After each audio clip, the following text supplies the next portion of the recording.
My name is Richard Cranna, but everyone calls me Rick, so Rick Cranna is my name. Well, I served in South Vietnam.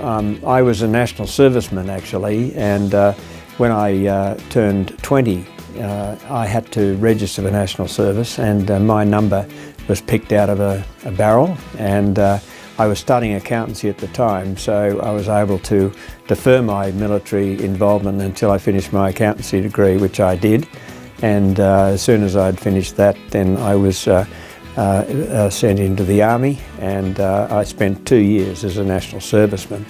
I guess after studying for accountancy for so long, I was quite keen to get out of, get away and do something like that. And although they tried to tell me I had flat feet and couldn't wear army boots, I said, well, I've just played a season of football with Gordon, so I can wear army boots. And so I was keen to go into the military, and I was keen to go to Vietnam, probably a bit too keen. I probably would have liked to have stayed in my unit in Australia a bit longer before I went to Vietnam, but I guess I wasn't in the military for very long. I'd done my recruit training and then my brief corps training with artillery, and then I was sent over to Vietnam as a reinforcement, and I spent quite a bit of time in Vietnam and came back with the battery that I supported and that I reinforced.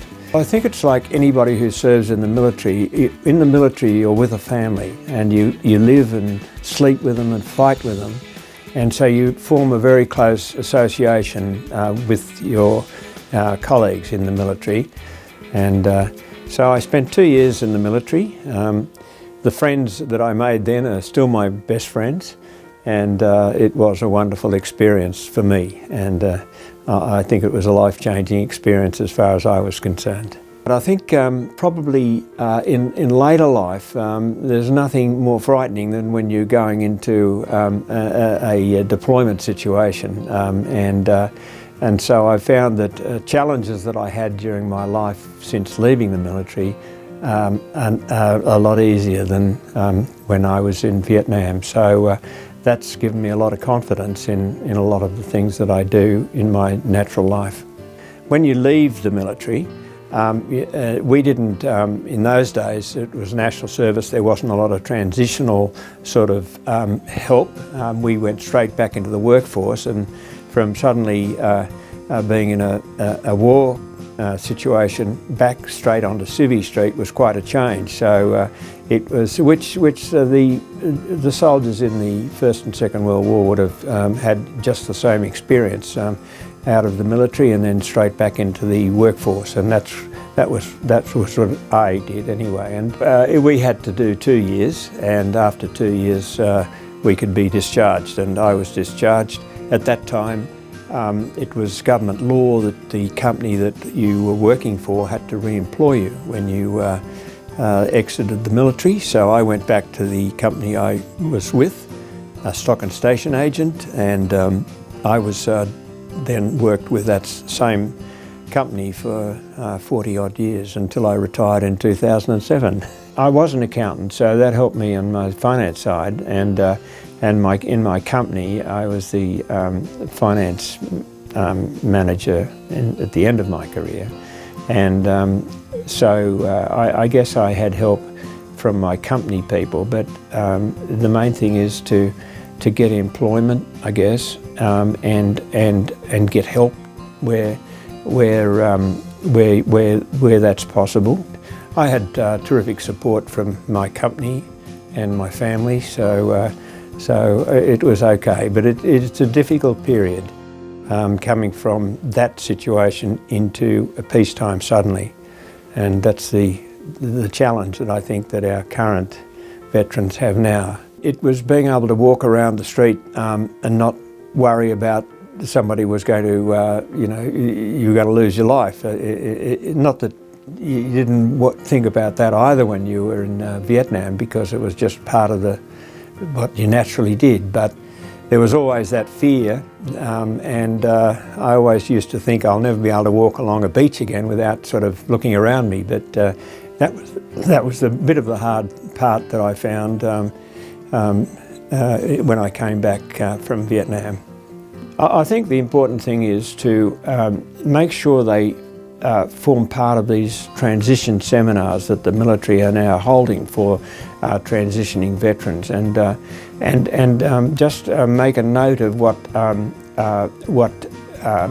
support organisations there are available, such as Legacy, such as Soldier On, Open Arms. All these organisations can help a transitioning veteran. We have, as I say, we look after now families where the veteran is having difficulty either mentally or physically looking after his family, and so I've had a little bit of work with those families, and I think that where they should be looking for the support, and they get that advice from that at these transition seminars, and so it's important, I think, that they attend those, and they know that where the support lies that they can find.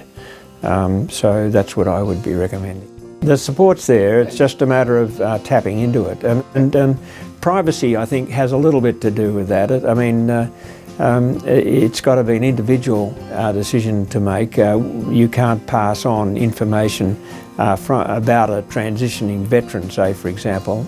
So it's important that the transitioning veterans go to these seminars and get as much information as they can. In fact, you know, in preparing them for their service outside the military. And such things as finance and just general health and those sort of issues, banking, all those things that they need to know when they get out into the general public. And then look at the services and the social support that's about for them that they can go to. And of course, DVA is one place that where they get tremendous support as well. I know now that DVA are doing a lot of work now on the transition of veterans out of the military, and I think that's wonderful. In the last 2 years, I've noticed a big change in the DVA and the personal touch that they have with the veteran community.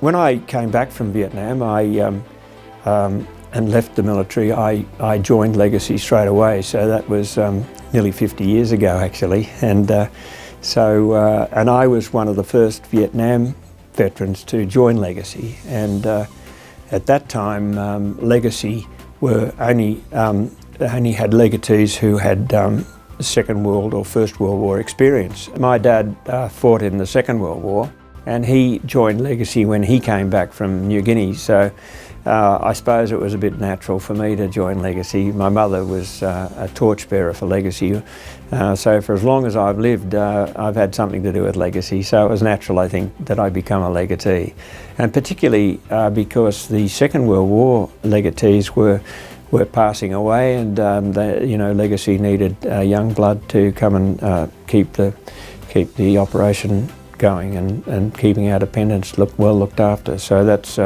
one of the reasons I really joined Legacy, I think. And when I came back, I felt that there are a lot of families that have been suffering from the loss of their fathers and their partners, and I thought the best thing I can do is do something to help those families, and so I've been doing that now, as I say, since for the last 50 years, which I get a lot of enjoyment out of. I'm the current chairman of Legacy Australia, and Legacy has 47 clubs around Australia, one in London, and so I'm the chair of Legacy Australia that oversees the operation of Legacy. I've been a member of a lot of Legacy clubs around New South Wales where I was living, and I think with the experience I've had, I thought that the best thing I could do was whatever I can for Legacy, and so suddenly I found myself as the chairman of Legacy Australia. So I wasn't quite intending to do that, but I've found it challenging and very enjoyable, actually, very rewarding. Legacy's had a great association with DVA, and they've been very, very supportive of Legacy, and great. I've got great praise and credit for what DVA have done for a lot of our families.